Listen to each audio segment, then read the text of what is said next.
तो काल केवल कल्पना ही कर रहे हैं, कल्पना ही तो है कि काफी समय हो गया हमको आपको मिले नहीं, और पता नहीं कितना समय तक चलेगा। इसका जो प्रकाशक है इस कल्पना का, काल की, वह वो नित्य है, उसमें कोई फर्क नहीं है, वही अपना स्वरूप है। उसी प्रकार से देश की कल्पना का होने से व्यापक है, कल हमने देखा था ये। उसके बाद वस्तु भेद की कल्पना का प्रकाशक होने से अद्वितीय है। इस प्रकार से जो स्वरूप है वो शब्द संवित मात्र ही है, और सबसे विलक्षण होने के कारण अत्यंत अभाव का अधिकरण भी है। अत्यंत अभाव का अधिकरण, अत्यंत अभाव माने जिसका कोई विरोधी नहीं है, और जो किसका विरोधी नहीं है। अत्यंत अभाव का अधिकरण माने जो भाव और अभाव दोनों को आधार देता है। जागृत स्वप्न भावात्मक, सुषुप्ति समाधि अभावात्मक, इन दोनों का जो आधार है। मत्तः श्रुति ज्ञानम अपोहनंच वेदैश्च सर्वै अहमेव विद्या। देखो, इसीलिए वस्तुतः शब्द तत्व आत्म तत्व में कोई अंतर नहीं है। इसलिए जिसको संवित कहते हैं उसी को परावाणी कहते हैं, उसी को पश्चंती वाणी कहते हैं, उसी को मध्यमा वाणी कहते हैं, उसी को वैखरी वाणी कहते हैं, उसी को शब्द कहते हैं, उसी को भाषा कहते हैं, और इसी के कारण झगड़े शुरू होते हैं। इसीलिए वस्तुतः शब्द तत्व आत्म तत्व में कोई अंतर नहीं। जैसे प्रत्येक दृश्य में आत्म चैतन्य की अनुगति है, वैसे ही प्रत्येक प्रत्यय शब्द तत्व की अनुगति है।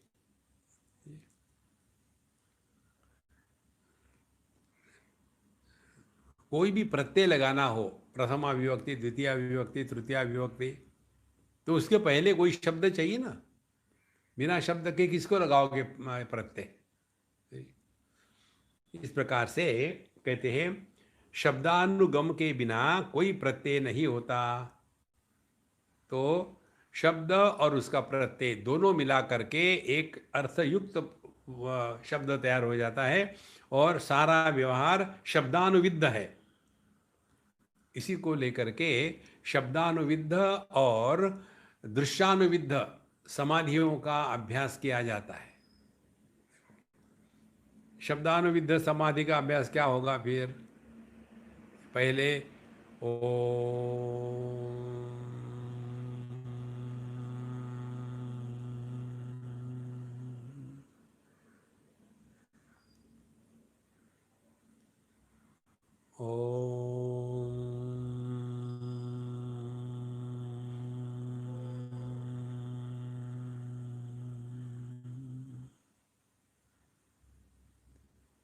पहले इसमें हमको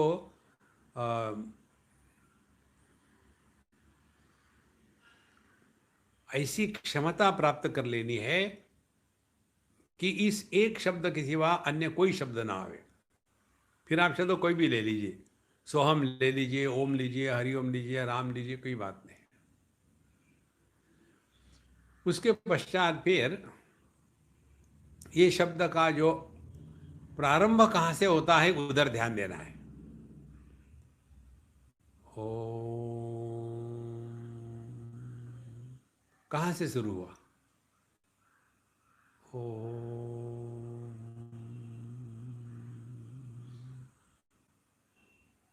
और ये शांत कहाँ लौट के कहाँ जाता है? देखो,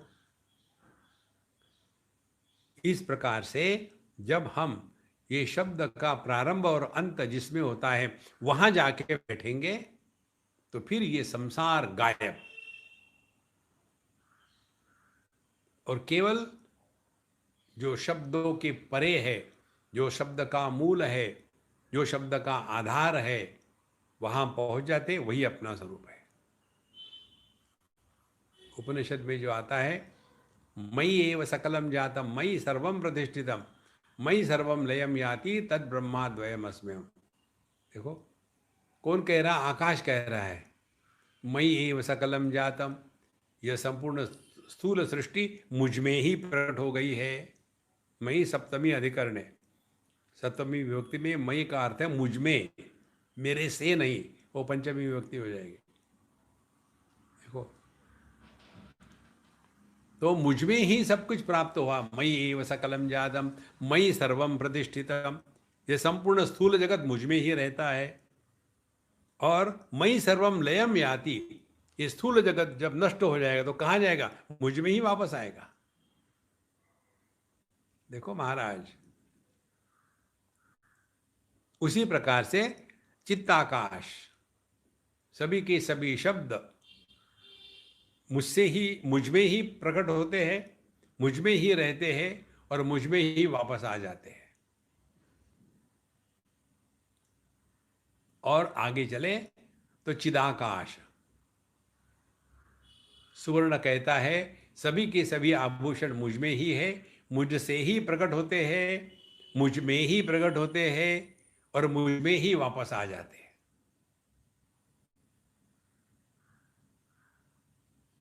देखो संतो, इसलिए यहां जो कहते हैं शब्दानुविद्ध समाधि का तात्पर्य है कि हम इन शब्दों के द्वारा ही इस शब्दों के परे जा सकते हैं।